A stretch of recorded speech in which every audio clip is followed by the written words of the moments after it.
अस्सलामुअलैकुम दोस्तों, कैसे हैं आप सब। मैं आप सबको यूट्यूब चैनल इंग्लिश लिटरेचर पे वेलकम कहती हूँ। इस वीडियो के अंदर हम लोग डिस्कस करने जा रहे हैं कि हम लोगों ने एमए इंग्लिश की प्रिपरेशन कैसे करनी है। वैसे तो ये वीडियो जो है रेगुलर स्टूडेंट्स और प्राइवेट स्टूडेंट्स दोनों के लिए बनाई गई है, लेकिन इस वीडियो का मेन कंसर्न जो होगा वो प्राइवेट स्टूडेंट्स के साथ होगा, स्पेशल कंसर्न। क्योंकि जो प्राइवेट स्टूडेंट्स होते हैं उनको कोई प्रॉपर गाइडलाइन नहीं मिलती कि उन्होंने एमए इंग्लिश की तैयारी कैसे करनी है। तो इस वीडियो में उनको बताया जाएगा कि तैयारी कैसे करनी है। इस वीडियो के अंदर जो हम डिस्कस करेंगे वो हम देखेंगे कि हमने प्रिपरेशन कैसे करनी है एमए इंग्लिश की, कौन से सोर्सेज से करनी है, हम लोग एक लिटरेरी वर्क, ड्रामा हो गया, नॉवल हो गया, पोइट्री हो गया, इसको कैसे प्रिपेयर करते हैं, और हम लोगों ने एमसीक्यूज़ कहाँ से प्रिपेयर करने हैं। इसके अलावा मैं एक और वीडियो बनाऊंगी, उस वीडियो के अंदर मैं आपको बताऊंगी कि हम लोगों ने पेपर को कैसे अटैम्प्ट करना है। बहरहाल इस वीडियो को डिस्कस करते हुए आगे चलते हैं। हम लोग स्टार्ट करते हैं अपने मेन पॉइंट को। जो पहला पॉइंट है, how to do preparation for MA English.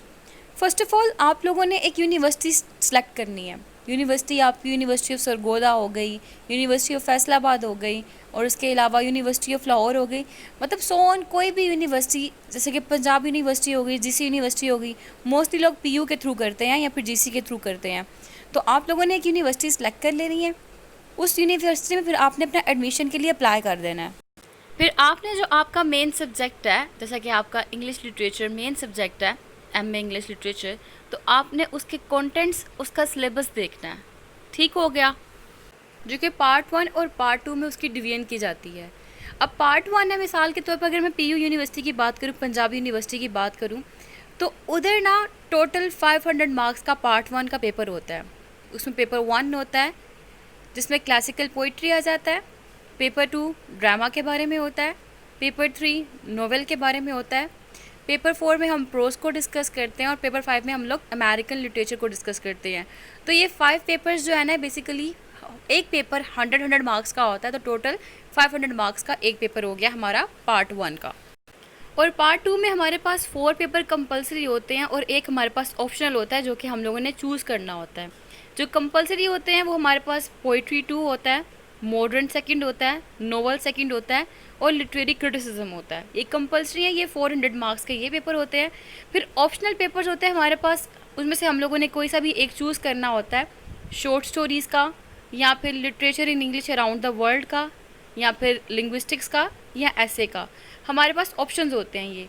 और मैं सजेस्ट करूँगी अगर आप प्राइवेट कर रहे हैं तो आप शॉर्ट स्टोरीज़ को प्रेफरेंस दें, क्योंकि शॉर्ट स्टोरीज़ में मार्क्स बहुत अच्छे आ जाते हैं। तो ये भी 500 मार्क्स का टोटल पार्ट 2 का पेपर होता है हमारा। इसी तरह जीसी यूनिवर्सिटी की अपनी स्कीम है, और डिफरेंट यूनिवर्सिटीज़ की अपनी स्कीम्स होती हैं, अपने सिलेबस होते हैं। और अगर आप प्राइवेट कर रहे हैं एमए इंग्लिश, तो आपने ये सिलेबस जो है, आपका कंटेंट्स जो है, एक पेज के ऊपर लिख लेने हैं। जैसे कि अगर आप पार्ट 1 करें तो आपने सिर्फ पार्ट 1 के लिखने हैं, अगर पार्ट 2 करें सिर्फ पार्ट 2 के लिखने हैं, अगर दोनों कर रहे हैं, आप इकट्ठे कंपोजिट कर रहे हैं अप्लाई, तो फिर आपने दोनों के इकट्ठे एक पेज के ऊपर लिख लेने हैं। अब जब आपने वो पेज के ऊपर कंटेंट्स लिख लिए, अब आपने उसको देखते हुए, आपने देखा आपके 5 सब्जेक्ट्स हैं टोटल, तो उन सब्जेक्ट्स के अकॉर्डिंग आपने एक टाइम टेबल बनाना है।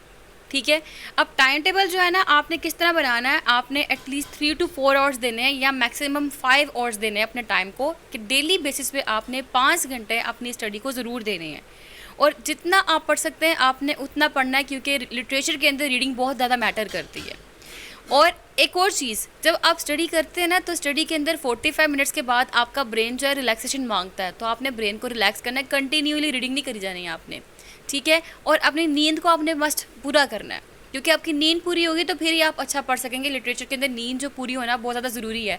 अब ये नहीं कि आप सारा दिन सोए रहें, नहीं, आपने नींद को पूरा करने के बाद, रात का टाइम सोने का बेस्ट होता है, पर सोने के बाद सुबह आपने टाइम से उठना है, फजर की नमाज़ पढ़नी है।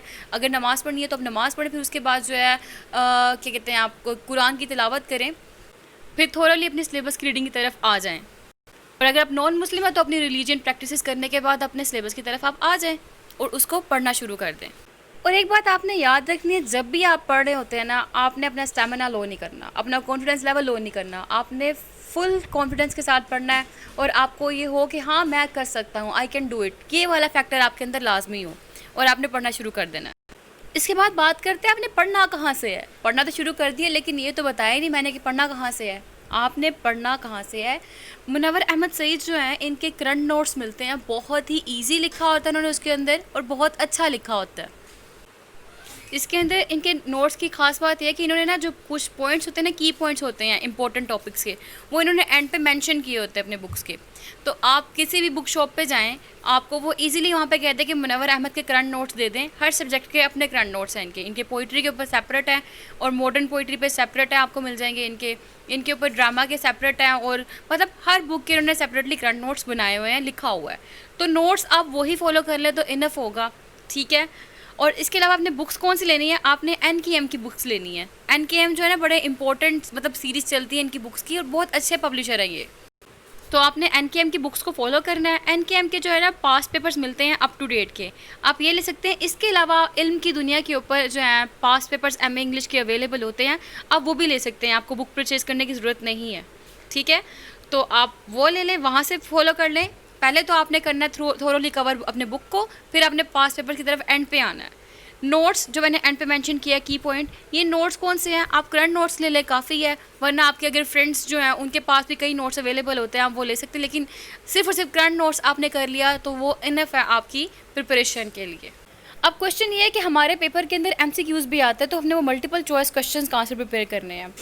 मैं आपको बताती हूँ कि मोस्टली जो मल्टीपल चॉइस क्वेश्चन होते हैं ना हम लोग को, वो ऑनलाइन वेबसाइट से ही दिए हुए होते हैं।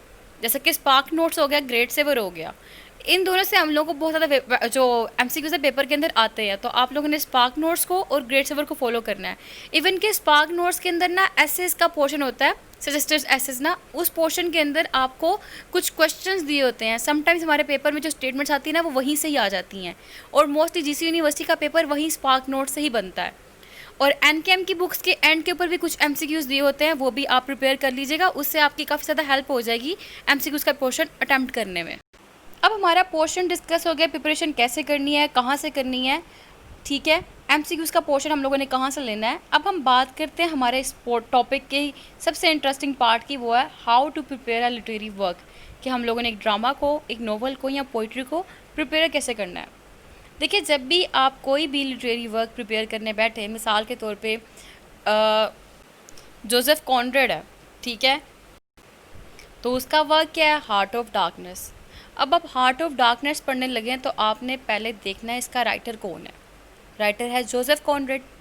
अब जोसेफ कॉनरेड जो है उसका आपने राइटिंग स्टाइल पढ़ना है और उसका इंट्रोडक्शन पढ़ना है राइटर का, कि राइटर कहाँ पैदा हुआ, ठीक है, इसके कौन से वर्क फेमस हैं, ठीक हो गया। और फिर आपने इसका स्टाइल पढ़ना है। स्टाइल के अंदर आपने डिस्कस करना है इस चीज़ को कि ये लिखता कैसे है, ये सिंबल्स यूज़ करता है, ठीक है, ये थीम, इसके थीम्स क्या हैं, ये प्लॉट किस तरह का लिखता है, ये कुछ पढ़ना है आपने राइटर के बारे में, ठीक हो गया। फिर आपने राइटर की एज पढ़नी है कि किस एज से वो बिलोंग कर रहा है। मिसाल के तौर पे मैं कॉनरेड की ही बात कर लेती हूँ क्योंकि मैंने उसका अब नाम ले लिया हुआ है। तो जो कॉनरेड है वो किस एज से बिलोंग कर रहा है, वो मॉडर्न एज से बिलोंग कर रहा है, ठीक है।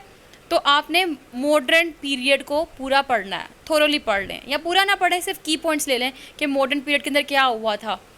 जैसे कि मॉडर्न लिटरेचर बिल्कुल अपोज्ड है विक्टोरियन लिटरेचर से।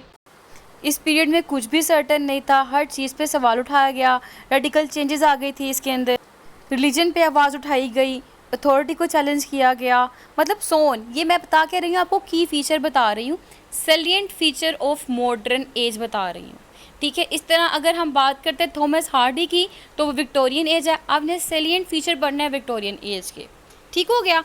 तो ये किस एज से बिलोंग करे राइटर, आपने वो पढ़ना है। 2 पॉइंट्स मैंने बता दिए, राइटर का स्टाइल, नेक्स्ट है कि राइटर किस एज से बिलोंग कर रहा है वो। फिर आपने पढ़ना है उस वर्क का बैकग्राउंड, कि जो वर्क लिखा गया उसके पीछे बैकग्राउंड क्या है, उस लिखने की वजह क्या थी, उस एज में, जिस एज में लिखा जा रहा है, क्या प्रॉब्लम्स चल रही थी, क्या प्रिवेलिंग नॉर्म्स थे। जब आपने ये पढ़ लिया, आपने यह कर लिया, फाउंडेशनल स्टडी कर ली, यानी कि आपने एक बैकग्राउंड सेट कर लिया अपना इस वर्क को लेकर। अब आपने बात करनी है प्लॉट की। जो नोवेल है, आपने नोवेल हो गया या ड्रामा हो गया, आपने उसके प्लॉट की स्टडी करनी है कि उसका प्लॉट क्या है। प्लॉट क्या होता है कि वो स्टोरी के अंदर समरी क्या बताई गई हुई है, ठीक है, कैसे स्टार्ट लिया गया है, कैसे उसका मिडल है, कैसे उसकी एंडिंग है, कैसे उसमें डिक्शन यूज़ की गई हुई है। खैर, सिंपल वर्ड्स में आपने अब समरी को पढ़ना है। वो बेशक पोइट्री क्यों ना हो, आपने पोइट्री की भी समरी देखनी है कि क्रिटिकल एप्रिसिएशन कहते हैं ना हम लोग उसको, तो वो समरी क्या बताई गई है। नोवेल की भी आपने समरी देखनी है, ड्रामा की भी आपने समरी देखनी है। इसके बाद आपने देखना है इस जो नॉवल है या फिर ड्रामा है उसके अंदर मेजर और माइनर कैरेक्टर्स कौन से हैं, क्योंकि समटाइम जो मेजर कैरेक्टर्स होते हैं वो इतने इंपॉर्टेंट होते हैं कि वो आपको उसके ऊपर सवाल ही आ जाता है। जैसा कि मुझे याद है जब मैं पढ़ रही थी, मैं जब BS इंग्लिश में थी, तो तब हम लोगों का एक नॉवल था टेस ऑफ द डबरविल, और उसके अंदर कैरेक्टर था टेस का। तो हम लोगों को टेस एज अ प्योर वुमेन के ऊपर इंपॉर्टेंट क्वेश्चन आया था, मतलब पेपर में क्वेश्चन आ गया था। इसी तरह एक और हमारे पास नॉवल था मिल ऑन द फ्लोस। अब मिल ऑन द फ्लोस के अंदर से भी हम लोग को करेक्टर्स के ऊपर ही क्वेश्चन आ गया था, मैगी के और टॉम के करेक्टर के ऊपर। इसी तरह हार्ट ऑफ डार्कनेस के अंदर हमारे पास करेक्टर आ गया था मार्लो का और कर्ट्स का। ठीक है, तो जो मेजर कैरेक्टर्स होते हैं ना उनको आप अच्छे से पढ़ा करें और माइनर कैरेक्टर को भी पढ़ा करें, क्योंकि इनके ऊपर भी क्वेश्चंस बन जाते हैं। फिर आपने यह करना है, जब आपने राइटर को पढ़ लिया, उसकी एज को पढ़ लिया, उसकी समरी को पढ़ लिया वर्क की, आपने मेजर और माइनर कैरेक्टर भी देख ली, फिर आपने देखना है इसके अंदर थीम्स कौन कौन से आए हैं। थीम्स कहते हैं मेन आइडिया को कि राइटर इसके अंदर कहना क्या चाह रहा है। ठीक है, थीम्स के बाद आपने सिंबल्स पढ़ने हैं। सिंबल्स पढ़ लिए, फिर आपने क्रिटिसिज्म या तो पढ़ लें या खुद करें। खुद करना बेहतर होता है। ठीक है, खुद किस तरह कर सकते हैं, जो आपको लग रहा होता है कि हाँ राइटर ने इसमें ये कहा है, राइटर ने इसमें ये कहा है, ये नेगेटिव भी होता है पॉजिटिव भी होता है, दोनों तरह का क्रिटिसिज्म कर सकते हैं वर्क के ऊपर, ये आपकी मर्जी है। करने के साथ साथ आप दूसरों का भी किया हुआ क्रिटिसिज्म रीड कर सकते हैं। ठीक हो गया। तो यहाँ पे जब आप ऐसा करते हो, टेक्निक अडॉप्ट करते हो कि राइटर का इंट्रोडक्शन पढ़ लिया आपने, उसकी एज पढ़ ली, बैकग्राउंड वगैरह पढ़ लिया, समरी पढ़ लिया आपने, मेजर और माइनर कैरेक्टर कर लिए, थीम्स कर लिए, सिंबल्स कर लिए और क्रिटिसिज्म कर लिया, तो इस लिहाज से क्या हो गया, आपका ड्रामा हुआ या नॉवल हुआ या फिर पोइट्री हुई, वो अच्छे से प्रिपेयर हो जाती है। पोइट्री के अंदर रेफरेंस टू दी कॉन्टेक्स्ट भी डालते होते हैं, वो कैसे डालते हैं उसके ऊपर मैं सेपरेट वीडियो बनाऊंगी। ठीक है, तो उससे आपको पोइट्री में रेफरेंस टू दी कॉन्टेक्स्ट को भी डिस्कस करना आ जाएगा। यहाँ पे हमारी ये वीडियो हो गई है कंप्लीट। आपको कोई भी कन्फ्यूजन हो तो आप पूछ सकते हैं। मेरे ख्याल से तो आपको अब तक समझ लग गया होगा कि हम लोगों ने एक लिटरेरी वर्क को कैसे प्रिपेयर करना है। क्रिटिसिज्म की मैंने बात की, जो क्रिटिसिज्म है बहुत इंपॉर्टेंट है। क्यों इंपॉर्टेंट है? क्योंकि क्रिटिसिज्म बेस्ड ही MA के अंदर या BS के अंदर किसी भी लेवल में आ जाए ना लिटरेचर के अंदर, तो हम लोग क्रिटिसिज्म बेस्ड ही क्वेश्चन डिस्कस करते हैं। क्रिटिसिज्म को हम लोगों ने लाजमी इन्वॉल्व करना होता है। तो यहाँ करते हैं हम अपनी वीडियो को and. Thank you so much for watching this video. Please subscribe our channel and share this video with your friends and classmates too. और उनके साथ भी शेयर करिएगा जो कि प्राइवेट MA कर रहे हैं और उनको कोई प्रॉपर गाइडलाइन मिल नहीं रही कि पढ़ना कैसे है, सोर्सेज कौन से हैं और MCQs वगैरह आते हैं कहाँ से। ज़रूर शेयर करिएगा, दुआओं में याद रखिएगा। Thank you so much. फ़ी अमान अल्लाह। अल्लाह हाफ़िज़।